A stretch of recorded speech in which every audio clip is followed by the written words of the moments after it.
حي على الفلاح.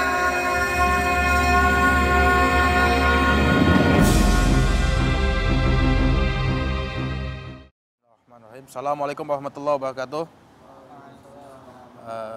Bismillah, alhamdulillah, salatu wassalamu ala rasulillah Sayyidina Muhammad ibn Abdullah wa ala alihi wa sahbihi wa man wala.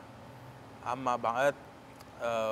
Kawan-kawan, jazakallah ahsan jaza. Terima kasih banyak atas kedatangannya, kehadirannya. Mudah-mudahan langkah antum semua pada hari ini jadi penyebab dibukakannya pintu rahmah dan berkah. Yang kita bahas sekarang hari ini adalah bagaimana kemudian aswaja, ya ini ahlus sunnah wal jamaah, atau kalau Sidogiri itu senang manggilnya, kalau di Sidogiri bilangnya an-najah.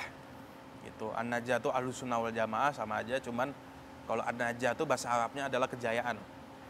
Gitu.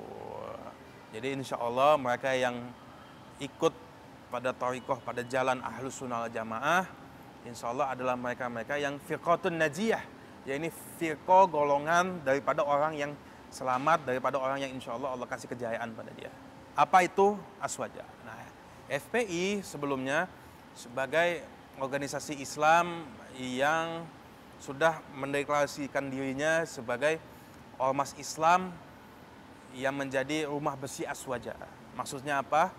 Jadi di FPI itu benar-benar manut pada aswaja. Tapi di antara banyak aswaja, FPI memilih akidahnya Asy'ari, fikihnya Syafi'i.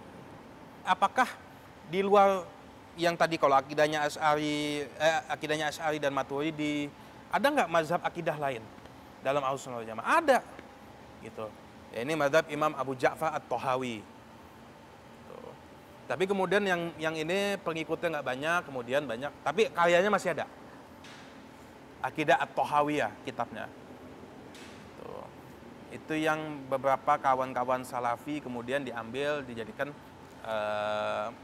salah satu buku rujukan. Cuman secara itunya sebenarnya nggak ada perbedaan, nggak banyak perbedaan. Tapi kemudian ada selain yang sampai sekarang ini yang banyak, yang masih eksis, itu yang masih kemudian golongannya tuh selalu memperbarui lagi, ada lagi kitab. Nah, itu akidah Asy'ari dan Maturidi.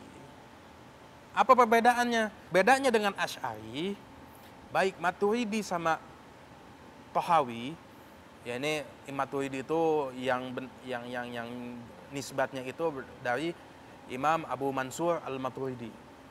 Dia itu asalnya dari Bukhari atau Samarkand, pokoknya wilayah Uzbekistan. Gitu, asalnya dari situ. Nah, baik Imam Abu Mansur At-Tahawi maupun Imam Abu Mansur Al-Maturidi maupun Imam Abu Ja'far At-Tahawi, Imam Abu Ja'far At-Tahawi itu lebih lama lagi daripada Imam Abu Mansur Al-Maturidi. Bahkan dia itu awalnya penganut Syafi'i, kemudian berpindah jadi penganut Imam Hanafi. Nah, kesamaannya adalah baik Abu Mansur Al-Maturidi maupun Abu Ja'far At-Tahawi ini dua-duanya penganut mazhab Hanafi. Nah, karena Imam Abu Mansur ini kemudian Imam Abu Ja'far At-Tahawi tidak terlalu banyak ininya, pengikutnya, kemudian yang sampai sekarang eksis itu pengikut Imam Abu Mansur Al-Maturidi. Nah, ciri khasnya apa Imam Abu Mansur Al-Maturidi ini? Ciri khasnya adalah baik mazhab akidah daripada Imam Abu Mansur Al-Maturidi itu selalu nempel dengan fikih Hanafi. Jadi di mana ada fikih Hanafi, di situ pasti akidahnya Abu Mansur Al-Maturidi. Nah, itu ciri khasnya tuh. Kenapa? Karena Imam Abu Mansur Al-Maturidi itu meneruskan dari gurunya, gurunya meneruskan dari gurunya, gurunya meneruskan dari gurunya sampai kepada Imam Hanafi. Nah, Imam Hanafi ini bikin satu karya namanya Fiqhul Akbar. Walaupun judulnya fikih, tapi isinya tuh bahas tentang masalah akidah-akidah penting menurut mazhab Hanafi. Nah, ini turun, kemudian sampai kepada Imam Abu Mansur Al-Maturidi. Kemudian Imam Abu Mansur Al-Maturidi inilah yang kemudian memapankan daripada akidah yang turun pada mazhab Hanafi. Nah, itu sebenarnya khasnya. Jadi makanya pengikutnya Imam Mansur Al-Maturidi itu dari di mana aja. Ya pokoknya di mana ada mazhab Hanafi, di situ ada Maturidi. Di India, di Uzbekistan, di Turki, terus sebagian Mesir, terus juga di wilayah-wilayah Itulah Uzbekistan, Tajikistan, Kyrgyzstan, stan semuanya dah. Gitu. Kecuali stan sini, Sekolah Tinggi Akuntansi Negara. Gitu. Pokoknya ada stan tuh rata-rata Hanafi. Nah, kalau akidah Asy'ari, rata-rata pengikut Syafi'i sama pengikut Maliki itu menganutnya akidah Asy'ari. Imam Abul Hasan Al-Asy'ari. Imam Abul Hasan Al-Asy'ari ini adalah keturunan daripada Abu Musa Al-Asy'ari. Itu sahabat Nabi. Jadi beliau itu keturunan daripada sahabat Nabi. Kemudian pada mazhab fikih selain 4 itu, Hanafi, Maliki, Syafi'i, Hambali, ada lagi nggak? Ada. Sebenarnya ada mazhab Imam Al-Laitsi. Ada mazhab Imam Az-Zahiri. Abu Daud Az-Zahiri. Imam Daud Az-Zahiri. Gitu. Yang kemudian ada lagi Imam Ats-Tsauri, nisbat ke Imam Sufyan Ats-Tsauri. Gitu. Ada lagi beberapa mazhab fikih kemudian. Tapi yang sampai saat ini bisa eksis itu cuma 4. Mazhabnya Imam Hanafi, mazhabnya Imam Maliki. Imam Maliki ini mazhabnya banyak. Ada di Saudi juga masih ada, tapi banyakkan itu di Afrika. Terutama Afrika Utara, pusat-pusat pendidikannya tuh. Gitu. Jadi di Afrika tuh banyak berkembang mazhab Maliki. Nah, kemudian mazhab Syafi'i. Nah, mazhab Syafi'i ini berkembang itu di sekitar Samudra Hindia. Makanya di Maladewa, di Yaman tuh kan dekat ke Samudra Hindia. Terus beberapa tempat termasuk Indonesia itu mazhabnya Syafi'i. Terus Hambali. Nah, Hambali ini di Saudi banyak pasti. Tapi ada yang bilang katanya yang mengaku Salafi, yang sekarang disebut sebagai Salafi itu sebenarnya kelanjutan dari mazhab Imam Ahmad bin Hambal. Tapi ada juga yang bilang katanya beda mazhabnya Imam Ahmad bin Hambal dengan mazhabnya Salafi. Gitu. Itu beda. Ada yang bilang begitu. Tasawufnya kalau kata itu dikatakan Imam Junaid Al-Baghdadi sama Imam Ghazali. Apa perbedaan mereka dua? Sebenarnya tidak ada bedanya, gitu. Bahkan ada ulama mengatakan bahwa sebenarnya Imam Junaid Al-Baghdadi itu yang kemudian mulai awal merumuskan daripada tasawuf sesuai dengan Ahlus Sunnah Wal Jamaah. Kemudian dimapankan oleh Imam Ghazali. Jadi sebenarnya Imam Ghazali ini kelanjutan daripada Imam Junaid Al-Baghdadi. Jadi nggak ada bedanya. Karena dua-duanya sama, dua-duanya menekankan tasawuf, ya ini baik dikatakan ilmu akhlak kah, tasawuf kah, tazkiyatun nufus, atau ilmu riyadhah, apapun namanya, terkait dengan tasawuf, atau ilmu ihsan, ada yang bilang begitu, ada ilmu akhlak, ilmu adab. Nah, pokoknya terkait dengan tasawuf, sebenarnya mereka ini sama posisinya. Ya ini menekankan tasawuf yang tidak lepas daripada tuntunan Quran maupun Sunnah. Gitu, karena pada masa-masa mereka memang menghadapi banyak kaum yang mengklaim dirinya sebagai seorang sufi, mengklaim dirinya sebagai ahlu thariqah, tapi kemudian melenceng daripada ajaran Quran maupun Sunnah. Gitu. Melenceng daripada syariat. Makanya kemudian pada mazhab Imam Junaid Al-Baghdadi maupun mazhab Imam Ghazali dalam urusan tasawuf akan sampai kepada kita perkataan begini. Tidaklah sampai kepada hakikat kecuali melewati thariqat. Dan tidaklah sampai kepada thariqat kecuali melewati syariat. Ada pernah bilang, pokoknya syariat, thariqat, hakikat. Gitu. Nggak sampai kita kepada hakikat, kebenaran, kecuali melewati jalan syariat. Karena syariat itu artinya jalan. Artinya apa? Kalau orang mengaku ahlu tasawuf, mengaku sufi, mengaku ahlu thariqah, maka wajib dia tidak melepas amalannya daripada Quran maupun Sunnah. Makanya juga ada ungkapan begini, kata Imam Ghazali, walaupun ada orang bisa jalan di atas air, walaupun ada orang bisa terbang, tapi perhatikan bagaimana amalan dia sehari-hari. Kalau amalannya bertentangan dengan apa yang di Al-Quran maupun Sunnah tunjukkan, maka jangan ikuti. Bagaimana kemudian kita sebagai gerakan mahasiswa, Front Mahasiswa Islam ini jadi gerakan mahasiswa yang menggunakan bukan sekedar Ahlus Sunnah wal Jamaah itu hanya sekedar ya peribadatan doang. Karena ketika bicara, kalau misalkan contoh, ketika Anda ngomong Ahlus Sunnah wal Jamaah, biasanya orang tuh cuman yang di dalam kepalanya tuh kunut subuh, atau tahlilan, atau maulidan, begitu aja. Gitu. Artinya apa? Seolah-olah Ahlus Sunnah wal Jamaah tuh tereduksi cuman urusan amalan ibadah sehari-hari. Gitu. Tapi yang kita inginkan adalah bagaimana kemudian menjadikan Ahlus Sunnah wal Jamaah itu bukan hanya sekedar amalan ibadah sehari-hari aja. Gitu. Tapi bukan hanya pegangan sebagai pegangan kita sebagai amalan sehari-hari. Tapi kemudian bagaimana kemudian Ahlus Sunnah wal Jamaah itu menjadi pegangan kita, menjadi rujukan kita, menjadi satu paradigma kita dalam mengurai masalah-masalah umat. Dalam memecahkan, menganalisa masalah sosial. Jadi mulai bagaimana caranya Ahlus Sunnah wal Jamaah itu menjawab tantangan-tantangan sosial di depan mata. Nah itu tantangan kita sebagai yang mengaku sebagai mahasiswa Ahlus Sunnah wal Jamaah. Gitu. Bagaimana kemudian Ahlus Sunnah melihat fenomena politik, bagaimana Ahlus Sunnah melihat fenomena ekonomi, bagaimana Ahlus Sunnah melihat fenomena-fenomena masalah-masalah yang terjadi pada masyarakat kita. Nah itu jadi PR kita bersama sebenarnya. Gitu. Jadi PR kita sebagai gerakan mahasiswa, bagaimana kemudian gerakan mahasiswa ini bisa menjadikan Aswaja sebagai pisau analisis dia dalam mengurai masalah umat.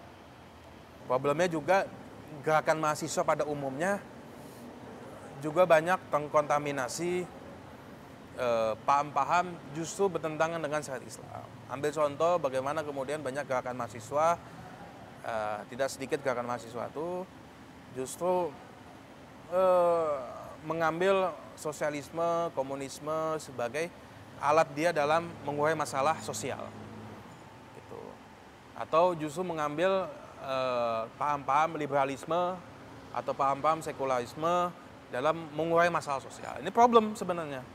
Pernah dengar Umar Mukhtar? Belum? Tapi Che Guevara pernah dengar kan? Fidel Castro pernah? Ah itu problem makanya kita. Ah itu dia. Umar Mukhtar lebih dahsyat lagi bahkan. Sampai di filmin sama orang Barat. Orang Baratnya tahu. Judulnya Lion of Desert. Sayangnya generasi muda lebih memilih melihat Che Guevara, Fidel Castro, dan seterusnya dibandingkan pejuang-pejuang Islam. Nggak usah jauh-jauh. Gitu. Kalau Salahuddin Alayubi tahu, gitu. Muhammad Al-Fatih tahu. Gitu. Tapi yang itu banyak perjuangan-perjuangan penting. Si Abdul Somad Al-Falembangi orang Palembang. Tapi kemudian dia termasuk ulama yang menggelorakan jihad. Gitu. Bahkan dia menulis satu kitab khusus fadail masalah jihad. Gitu. Dan dia ulama sufi. Jadi bagaimana PR kita menjadikan Ahlus Sunnah wal Jamaah ini sebagai satu paradigma berpikir daripada mahasiswa-mahasiswa Islam untuk kemudian bagaimana mendudukkan permasalahan umat Islam. Gitu. Nah, salah satu contoh yang Anda mau bahas hari ini, itu salah satu perbedaan penting Ahlus Sunnah wal Jamaah dalam hal pergerakan, dalam hal paradigma berpikir, ya ini Ahlus Sunnah wal Jamaah itu tidak bermain permainan namanya zero sum game. Artinya nggak ada lagi pilihan, ente mesti milih di antara dua. Gitu. Seolah-olah itu hanya masalah itu cuma ada dua pilihan. Nah, sayangnya di antara muslim kita ada yang begitu juga. Kalau kamu tidak jihad, artinya kamu mendukung kafir. Itu mendukung bukhot, mendukung togut. Ahlus Sunnah wal Jamaah tidak menggunakan metode seperti itu, cara berpikirnya nggak begitu. Jadi Ahlus Sunnah wal Jamaah itu nggak bermain zero sum game. Tapi Ahlus Sunnah wal Jamaah mendudukkan tiap perkara pada tempatnya. Artinya tiap kasus didudukkan pada kasusnya. Nggak bisa kemudian setiap kasus itu bisa dipukul rata. Gitu. Makanya kita ada istilah insaf, ada istilah i'tidal. Insaf itu objektif. Artinya ketika kita melihat suatu perkara itu objektif. Jangan kemudian terburu-buru menjudge satu perkara. Kemudian kita i'tidal, artinya adil. Jadi mendudukan satu kasus itu pada kasusnya. Gak bisa tiap perkara itu kita langsung mengatakan setuju. Kayak contoh kemarin yang ribut, masalah bagaimana kita menentang mengecam keras serangan Amerika terhadap Jenderal Qasim Soleimani. Nah itu seolah-olah kita langsung dihajar, seolah-olah dituduh Syiah. Padahal yang kita perkarakan itu bukan Qasim Soleimani mati, tapi yang kita perkarakan itu adalah bagaimana Amerika kemudian dengan mudahnya membunuh satu tokoh negara. Karena bukan tidak mungkin besok-besok Indonesia yang kena begitu. Tapi kalau seandainya kita diam pada masalah itu, bukan tidak mungkin Indonesia akan terjadi seperti itu. Karena di Amerika ini punya pangkalan terdekat di Indonesia. Namanya Christmas Island. Itu nggak jauh dari Jakarta. Kalau antum buka, ini Jakarta nih, ke bawah dikit ke Samudra India, gitu. Bukan ke Australia, Australia kan agak jauh gitu. Tapi kalau antum buka peta, ini Jakarta, lurus ke bawah. Nggak jauh dari situ, di Samudra India, gitu. Itu ada namanya Christmas Island. Di Christmas Island itu ada pangkalan militer Amerika. Bukan tidak mungkin besok ada tokoh-tokoh Islam di Jakarta, ada tokoh-tokoh umat yang dianggap sebagai ancaman Amerika, kemudian diserang pakai drone. Kenapa? Karena kita hari ini diam terhadap kezoliman macam itu. Jadi bukan perkara Qasim Soleimani kita bela Syiah, enggak. Tapi kemudian kalau ada oleh sebagian orang, kita dituduh, wah ini bela Syiah, bela Iran, berarti FPI Syiah, Habib Rizik Syiah, kan begitu. Kenapa? Karena nggak pakai paradigma berpikir asu aja. Tapi kalau kita sebagai paradigma berpikir, menilai menjadikan asu aja sebagai paradigma kita berpikir, menjadi satu kerangka berpikir yang kemudian kita gunakan menganalisa, jadi pisau analisis dalam mengurai satu permasalahan, maka kita harus objektif dalam menilai satu permasalahan dan harus i'tidal, yakni adil dalam mendudukan satu permasalahan. Artinya adil itu menetapkan satu permasalahan, menempatkan satu permasalahan pada tempatnya. Jangan kemudian semua kasus dipukul rata. Nah itu salah satu bagaimana cara berpikirnya seorang Sunni, seorang Ahlus Sunnah wal Jamaah. Naam, sebagai pengantar. Dari ana cukup sekian. Bismillahirrahmanirrahim. Alhamdulillah banamin hamdalillah fina malika fi mazidah. Ya Rabbana lakal hamdu kama yanbaghi li jalali wajhika karim ausini sultanik. Subhanaka la muhti sanana alaika anta kama asnaitana nafsik. Walakal hamdu hatta tada walakal hamdu idza radit walakal hamdu ba'da ridha. Allahumma shalli ala sayyidina Muhammad fil awwalin wa sallim Muhammad fil akhirin wa sallim Muhammad fi kulli waqtin wa hin. Wa sallim sayyidina Muhammad fil malaya ala ila yaumiddin wa sallim sayyidina Muhammad hatta ta'ifa adu wa man alaihi anta khairul warithin.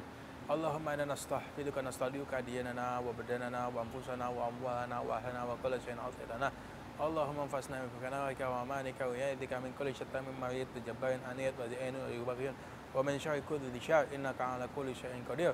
Allahumma jamilna bil afiyah wa salama wa harikna bit taqwa istiqamah wa izna min munjibati nadama fil hal wal mal innaka sami'ud du'a.